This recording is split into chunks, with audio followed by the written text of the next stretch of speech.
Olá, alunos, bem-vindos à etapa 1 da disciplina de língua portuguesa.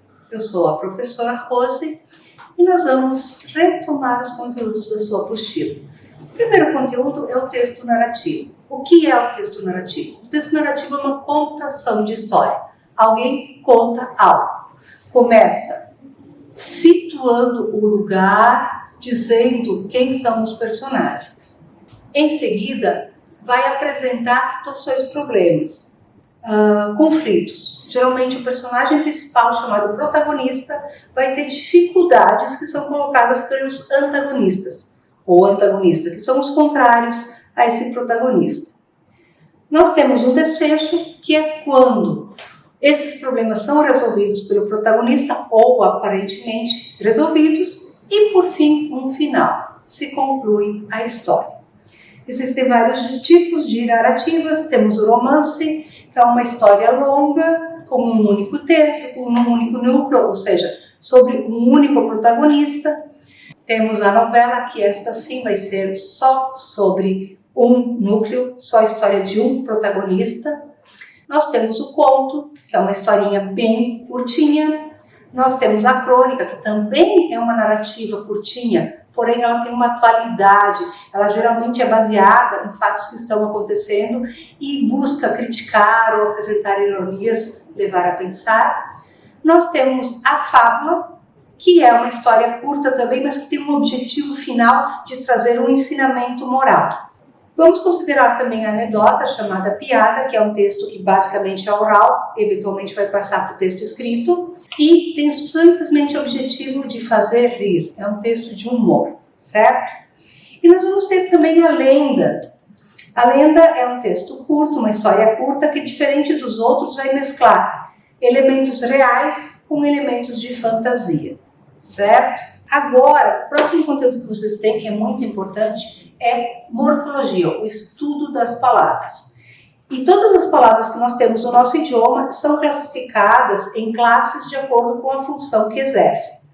O primeiro grande grupo que nós temos são substantivos. Substantivos são nomes de coisas.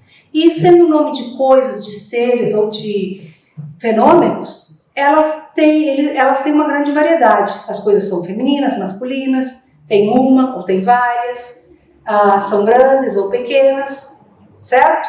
Então vão variar nesse sentido. E também os substantivos, eles têm várias classificações, como concreto e abstrato, uma coisa que eu toco como livro e uma coisa que eu não tenho como tocar, como o sentimento do perdão.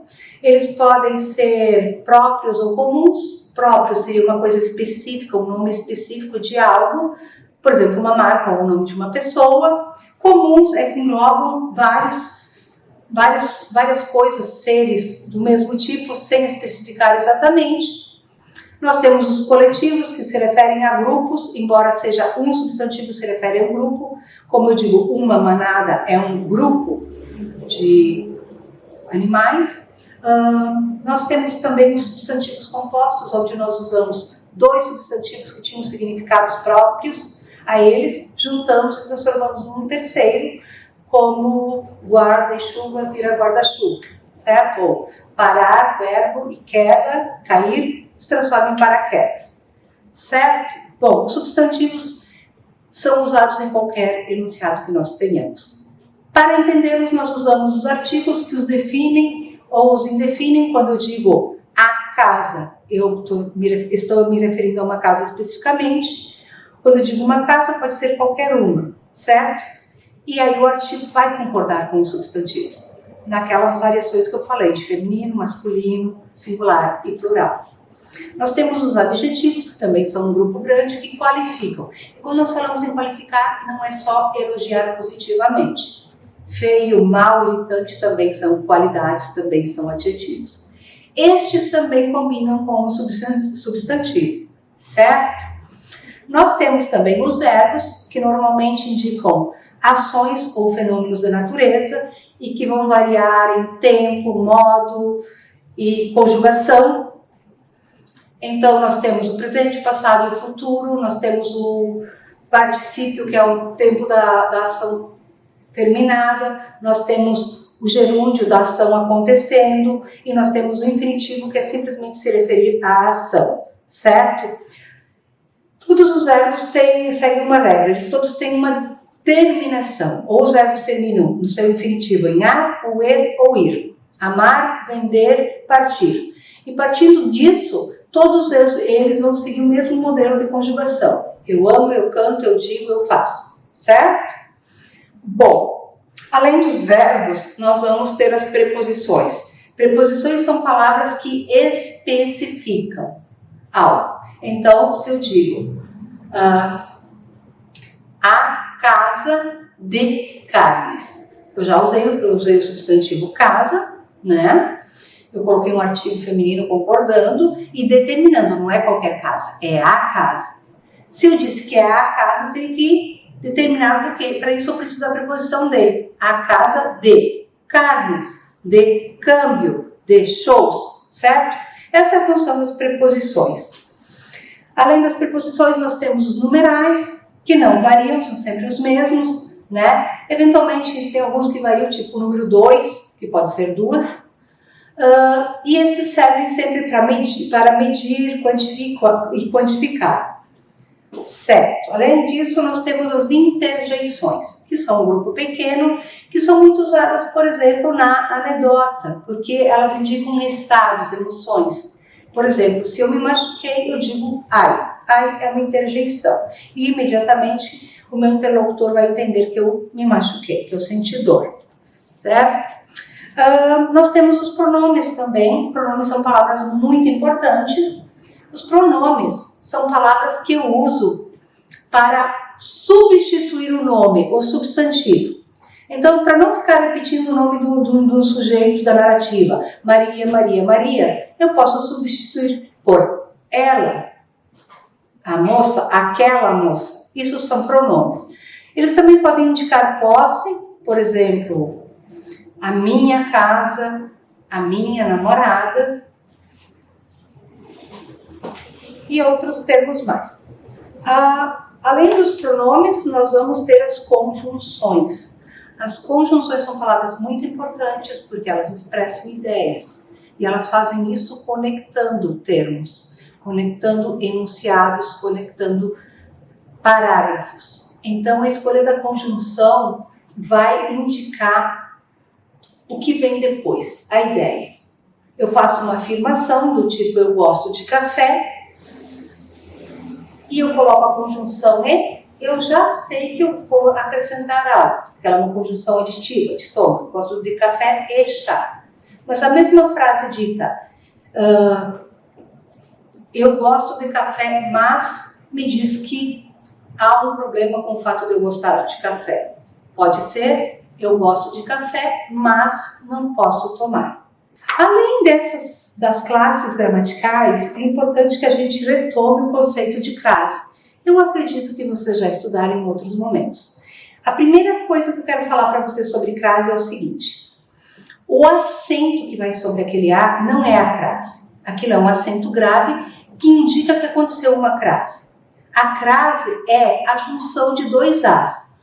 Um A preposição e um A artigo, certo? Então vamos lá. Alguns verbos pedem preposição. Por exemplo, o verbo ir. Quem vai, vai a algum lugar. Essa é a preposição. Sempre que eu construir um enunciado com o verbo ir, eu vou botar essa preposição. Se o lugar para que eu vou for um lugar feminino, um substantivo feminino, como a piscina, a escola, a frase ficaria assim: eu vou à escola. Como eu não consigo falar esses dois As juntos, fica estranho, então o que a gente faz? A gente junta os dois As, coloca o acento grave para indicar, olha, aqui tem um A preposição e um A artigo. Essa junção, a frase também pode acontecer com o as, né? Vou às festas. Vou às festas, certo? E também com os pronomes aquele, aquilo e aqueles. Por quê? Porque esse A inicial é tônico e esse pronome pode vir depois da preposição, certo?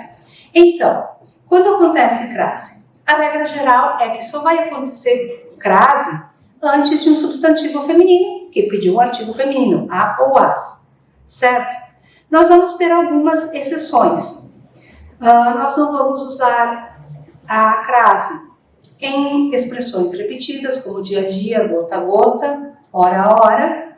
Nós não vamos usar a crase com horas.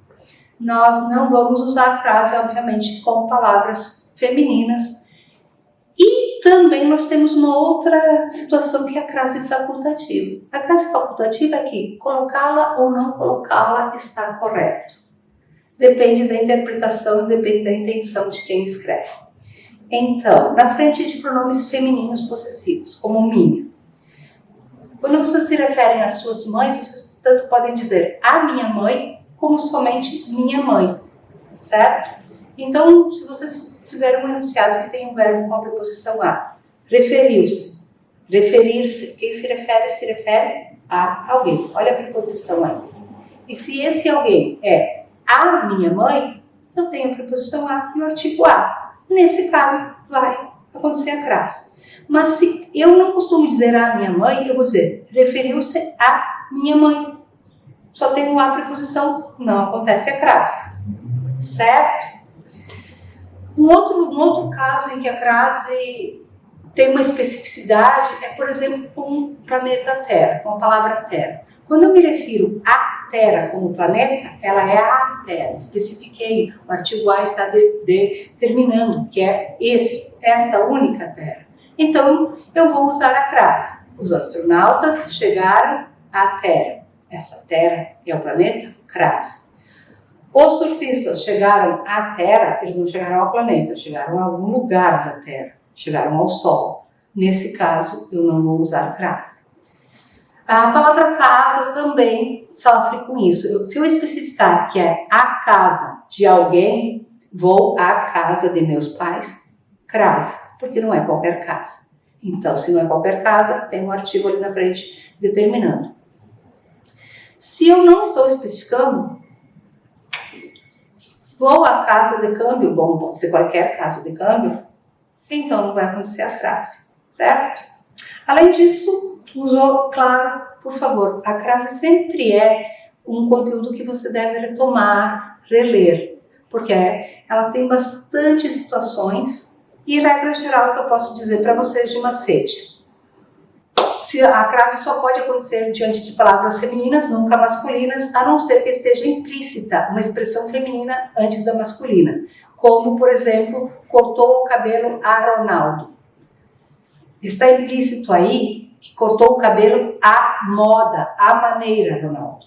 Então aí acontece a crase, porque nós temos a preposição de cortou o cabelo a e o à moda, à maneira, certo? Um outro macete para vocês identificarem se precisa crase. Substitua essa palavra feminina do enunciado por uma masculina similar. Então, vou à piscina. Vai crase, não vai? Tá. Então vamos lá. Se em vez de ir à piscina eu fosse ao sítio, vou ao sítio. O que é esse ao? É o que acontece no lugar de crase com palavras femininas nas palavras masculinas. Ao é a preposição a mais o artigo masculino que apareceu na palavra feminina. Se a frase é construída do mesmo jeito, mesmo verbo, eu só mudei lá o substantivo para masculino e apareceu ao, a frase feminina vai ter crase, ok? O próximo conteúdo que nós vamos ver é um conteúdo muito simples, muito bonitinho, mas que às vezes a gente se confunde, que é o uso dos porquês. Temos 4.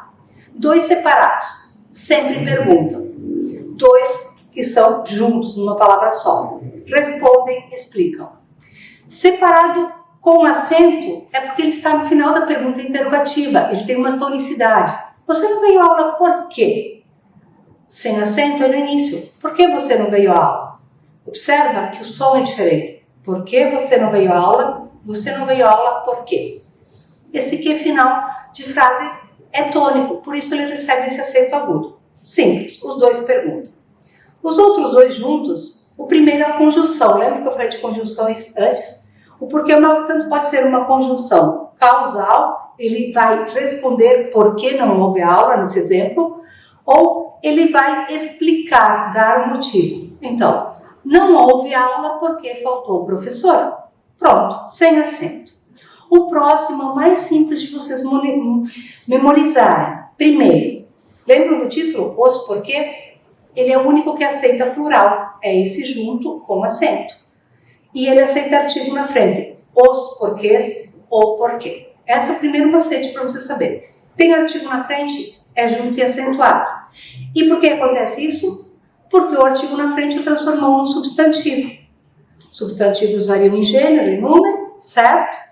E se ele é um substantivo, ele funciona como sinônimo de o motivo, a razão. Então, ele também vai responder: não houve aula pelo motivo de não haver professor. É isso, pessoal. Dando mais uma olhadinha na apostila, assistindo o vídeo, tenho certeza que vocês terão sucesso.